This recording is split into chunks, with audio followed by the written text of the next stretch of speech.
So, here we are again, talking about Star Wars. I wish I could speak about Star Wars in a good way. I really do. Star Wars, the Acolyte is hiding a Knights of Ren origin story. So this has been going around in the past few weeks, that season 2 of the Acolyte would have tied in with Kylo Ren, with the sequel trilogy. If I remember correctly, the Acolyte takes place, 30 years before Phantom Menace? Something like that, 20 years. This is before Palpatine killed Darth Plagueis, we know that. However, we do have a continuity problem. From Ki-Adi-Mundi, it was the guy in the Phantom Menace with the large elongated head and the beard. In episode 1, he states the Sith have been extinct for millennia. For those who don't know, a millennia is 1,000 years. If you are like me and you're reading the Expanded Universe, the Old Republic, Darth Bane trilogy takes place 1,032 years before A New Hope, 1,000 years exactly before The Phantom Menace, because The Phantom Menace, episode 1 of Star Wars, takes place 32 years before A New Hope. And apparently there are Sith. Now, Plagueis himself brought back the Sith. I haven't read the book yet, so I don't know the origin story. However, for this character to say, Ki-Adi-Mundi, to say in the Acolyte, to know, because he discovered in the Acolyte that there were Sith, so he blatantly lies to the Jedi Council. Lies. And there's also an appearance at the end of the final episode by Yoda, which means probably he knew as well. So this is a cover-up story. And actually, they play it off like that, in my opinion, because when he says it, he looks at Yoda, and Yoda says, hard to see the dark side is. So are you covering up, guys? What are you doing? The Stranger Returns. This is going to be a long video, guys. The newer Star Wars films and series haven't hit as consistently as fans, or indeed Disney, would have liked. No, Disney would have liked. Fans, no.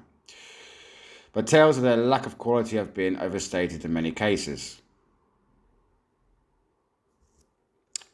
Mr. James Lynch, what are you talking about? Overstated. Have you watched The Acolyte? In particular, they have done a great job of introducing interesting characters with mysterious backstories. Who? What interesting characters are there apart from the Stranger? Which is a bit interesting. Again, if he was not Quaimia, was his name, if he was not Sith, it would be still interesting. Maybe. I'm drawing out straws here. Again, I always try to see something in a positive light. In particular, done a great job of introducing interesting characters with mysterious backstories, as well as powerful groups, nefarious organizations that seek to further their own agendas in a galaxy far, far away. If the galaxy is so far away, then why the hell does it have modern day 2025, 24, 23, 22, 21, 20s theories and what is actually happening in the world? It's supposed to take place in a galaxy far, far away, many years ago. So why is that propaganda in this? Though Star Wars The Acolyte wasn't for everyone, no, it was for no one. And there are absolutely legitimate criticisms there. It did manage to continue the vein of good form that many recent productions have had in introducing cool lore. What cool lore? What are you talking about? Is this person high? What are you talking about? This is a person that has never read the Expanded Universe. Not at all. And I'm just, out of 120 books? I've little speck have I read. And I already understand this much better than this apparent arsehole. What are you talking about? What law? You've contradicted the law. You've contradicted George Lucas, the creator of Star Wars. Some of that law may even have been missed up to this point. What are you talking about? May even have been missed up. Missed up. Are you English? Seriously. With a new tidbit of information, entirely different property pointing to that very idea. I have no idea what that means. Ah, fantastic. Over on Reddit. Yes, of course, we love Reddit. One user shared a screenshot from Star Wars Galaxy of Heroes that could point to Quimia, the stranger being the founder of the group that goes on to become the Knights of Ren from the films.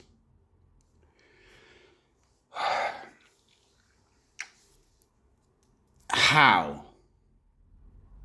We're talking, what, nearly 100 years? Difference, is it?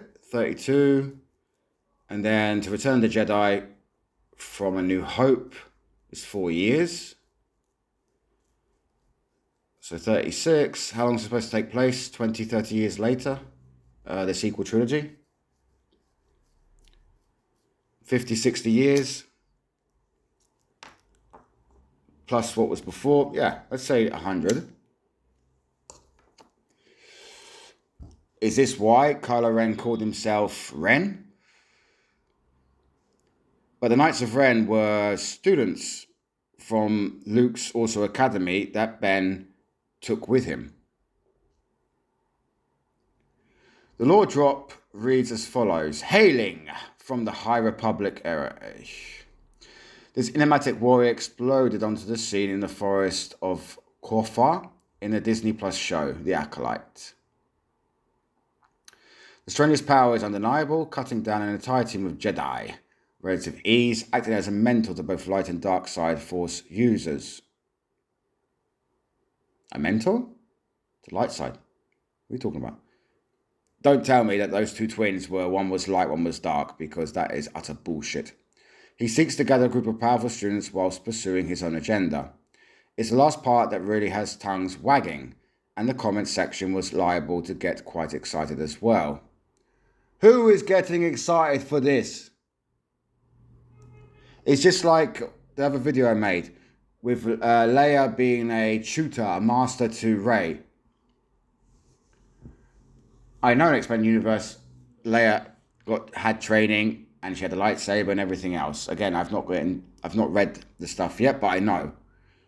But what are you talking about, man? Seriously. In quotations, I'm actually leaning into the Knights of Ren theory with him more and more these days. Of course, because you want to connect these things together. Why? Because then it will make this thing relevant.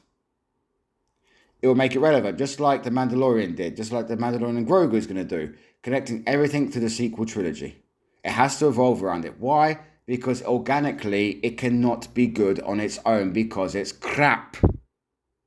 It's utter garbage.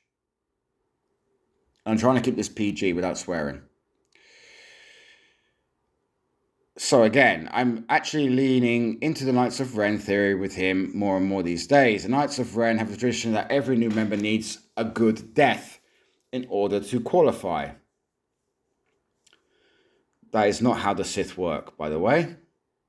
You don't need a good death to be a Sith. You have to be worthy by your power and the rule of two. Taking an apprentice that will one day defeat you and you take over from them. This was established again by Darth Bane. He brought it back from the brink because with the Brotherhood of Khan, they wanted everyone to be equal, and Bane saw that it was not. Spoiler alert, by the way. So he brought back the rule of two. As Yoda says, always two there are. No more, no less. A master and an apprentice. Whereas the light side, the apprentice will surpass, hopefully, the master eventually and go on to do better things. Where the Sith, the apprentice must kill the master and be worthy of that to take over his power and his right. Jesus Christ. Cormier demanding that his pupils kill a Jedi with no weapon would seem to align with that ideal. Right. Mark my words. Someday Acolyte is getting a tie-in comic. And the Stranger will be revealed to have inspired or created Knights of Ren. How? The hints and clues about the Knights are everywhere. The Knights are kinda having a moment in the comics right now. Another added. Where is your evidence of this? A third was also keen on the idea with reservations, saying, I'd be very happy for Cormier to spin off into some solo story, a new narrative as a renegade student of Plagueis, and an originator of the Knights of Ren. The only thing is the setting. Fuck me, what are we doing? I don't feel anything about the show really worked very well, and this is part of the timeline which now feels like a fairly redundant place to go back. So, okay. So basically you're saying you would like Cormier to have done that and done something with Plagueis, but the show didn't do well. Therefore, do you like the show? I don't understand what's going on here. Whatever the creators plan with the Stranger and the Knights of Ren, it's a cool story thread that shouldn't be left entirely out in the cold. The Acolyte has been cancelled. Yeah, it was cancelled because it cost $300 million to make. And it didn't make a profit, did not get subscribers in, and actually pushed people away. Just look at the merchandise sales if you don't believe me. I don't know, guys, what you think about this. As you can hear from my voice, this is something I'm very passionate about because I'm a huge Star Wars fan, especially, as I said, my Star Wars is dead. That's why I'm getting into the expanded universe. I have already in front of me, I can see it now. Dawn of the Jedi, Into the Void, Lost Tribe of the Sith, and Revan. When I finish Dynasty of Evil. I have not finished it yet. So I want to go through this because why are you trying to connect all this stuff, Disney? Seriously? Like, they really think that fans are stupid, real fans, because they're trying to cater to fans which are not fans. They're not fans. Why? Because you do not do your research. You do not expand and go into the expanded universe. You do not buy merchandise. These are not real fans. Real fans commit to something. Real fans are passionate about things. These newer fans, or as Catherine Kennedy said, the Force is female, is because it's about ideology.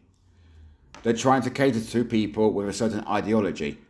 Star Wars was never about that. Star Wars was always diverse and was always fucking cool. I don't know, guys. But this thing is getting out of control now. Anything they're trying to tie into the sequel trilogy, everything. Why can't the Acolyte just be a standalone thing? Okay, you didn't have to include these characters from Phantom Menace, from the prequels. It could have been a standalone story. For example, Expanded Universe, I've read Knight Errant. Okay, as far as I know so far, it does not tie into the Darth Bane trilogy. No spoilers, please. I don't know. But it was a standalone book that took place around the same time as the first Darth Bane book, Path of Destruction. Now, that could have been made easy into a film. There's a female character. I have to admit, at the beginning, I was a bit like, okay. But as the story went on, I really did enjoy it. I thought it was a nice little Star Wars story. You could have adapted that, for example. But no, everything has to tie in to the sequel trilogy. People literally take George Lucas's line. Excuse me. It's like poetry, everything rhymes. Quite literally. That's the problem. You have people that are fans writing fan fiction. Let me know, guys, what you think. And I will see you later.